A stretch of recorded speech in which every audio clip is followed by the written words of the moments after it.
the world headquarters for the Hangin' with Turkey Empire. Snowy headquarters. We got, 2 inches of snow last night? Yeah. It's funny, so the day before, we were cutting grass, right? Monday, I cut grass. Monday we cut grass. Well, I did. And we had all the windows open. Yeah. At the house. Yeah. What was it? 68, 69, something like that. I got a ton of yard work done. I'm ready for spring and winter. It's a good thing we got that grass mowed. Otherwise, we'd be mowing snow and grass at the same time. I did see somebody put a picture on Facebook. They did it for fun. Oh, Herky, I'm going to let you down. They did it for fun. They were out in their yard mowing snow. Oh, that's funny. I didn't see that. Yeah. Oh, well, it is what it is. So anyway, it'll change. It'll be back to 70 degrees here tomorrow. Well, not till next week. But anyway, hey, we got in trouble last week from our oldest grandson. Okay. Because we forgot to mention. Oh, so the new addition to our family. The new addition to the additions empire. Yes. Yes. We picked up 6 baby chicks the week before Easter. Right, and 1 for each grandchild. Each of the kids got their own chicken, and we've raised chickens here before, so. Yeah, our kids had them for 4 years. Yeah, so anyway, we're back in the chicken ranching business. Yeah, again. So now we're looking for a coop to put in the backyard, something cute. We had a really nice coop before, and it was a building. Yeah. So anyway, that's a long story, but we had one. We gave it away, and we spent many years without chickens, and it looks like the grandkids want chickens, so. We're back in the chicken business again. Maybe we won't have to buy eggs. You can just go out and get them. I think eggs are cheaper than what we're spending on these chickens. I think you're right. So anyway, they're getting big. Yeah, they're almost at the ugly stage now where they kind of got some of that fuzz left, and then they got feathers too. But we've got them in our garage right now. So the oldest 2 grandsons like to see pictures to see how they're doing, and they check on them almost every day. They FaceTime, and we go out there and show them the chickens. So. Hey, we're in the chicken ranching business. Oh boy. Took that drive up to Williamsport to the falls last week, and you've seen that in the video. It's very fun, a great place to be. What's interesting about that falls is you would think that a falls like that would be out in a wilderness area. Yeah. And it's not. it's just right in the middle of town. Yeah, we should have videoed like how it is in town. Yeah. Yeah. We watch another channel called Sloan's Wilderness Adventure, I think is the name of the channel. It's a father and son, and they do a lot of Indiana stuff. But they're big hikers. But he commented this week, said, "Hey, it's a great falls, but man, what a shame it's right in the middle of town." And I think the same thing too. It is, but once you it's hike nice, down to it, though, you feel like you're out. I have to say, though, somebody mentioned about the train, and we were like headed down in. I should have videoed it, and I wasn't thinking fast enough. But Ed heard the train whistle, and he started running up the side of the hill. Not even on the path, just straight up towards the tracks, so that he could see the train. Yeah. So you got pretty close. I got a picture of the train. Yeah. You've seen it in the video there. I don't know. It's something about that clickety clack on the tracks and the whistle that just draws. Yeah. So that was another comment. Mark from the Art of RVing channel said, "Man, that the lonesome sound of that whistle was amazing in the video." So I liked it too. There's few sounds that grab Ed's attention, and a train is one.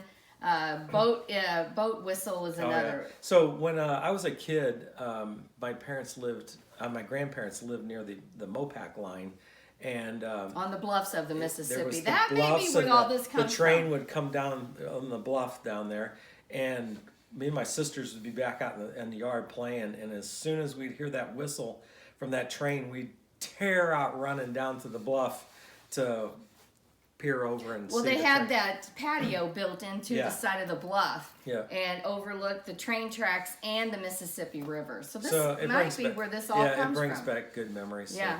And anyway. A little side note, rabbit trail, we got engaged on that patio overlooking the railroad tracks. The railroad tracks and the river. Yeah. Yeah, we got engaged. This week, we have a 2-series Natchez Trace. And this coming Sunday will be number 1. And this is, yes, our 3rd time we've done the trace. We've done it in the summer and twice in the spring. I like spring better. Summer's crowded. Spring's not as crowded, and it's just, everything's starting to come alive. Yeah, the other thing I like about going in the spring is it's still cold here.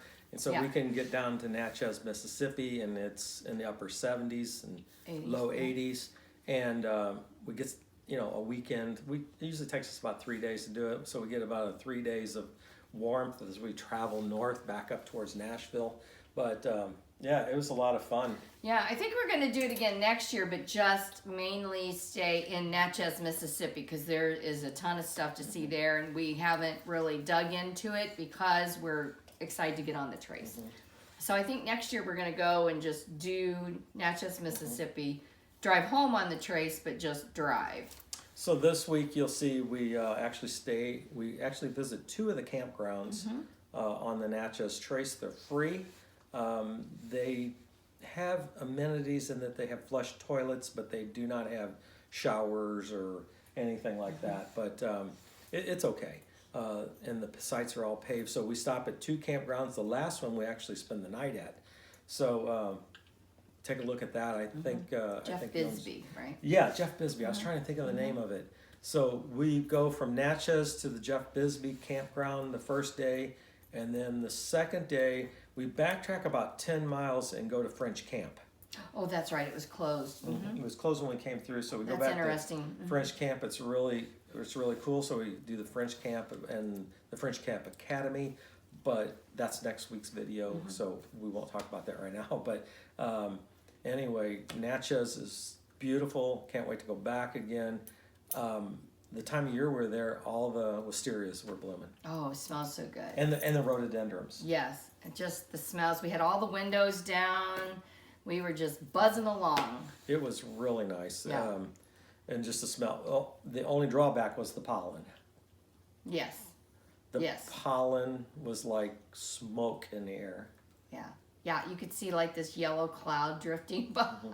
Our vehicles just had a yellow and the dash inside too, because we had the windows down. And yeah, this is nothing new for you folks that live in the South, but for us, we were man, look at all this pollen. Yeah. And you'll hear our voices in the video a little crackling because we were really choked. We drank a lot of water that weekend. But be watching for that. It's going to be a 2-part series. I think you'll really funny thing happen. We'll talk more about it next week. But Barbara gave us this map, and we were using this map, and a hilarious thing happened with the map. So I will talk about it in the update next week. But Nancy got a little excited, and we kind of lost our map, but you'll see that here in the update next week. We'll talk about that.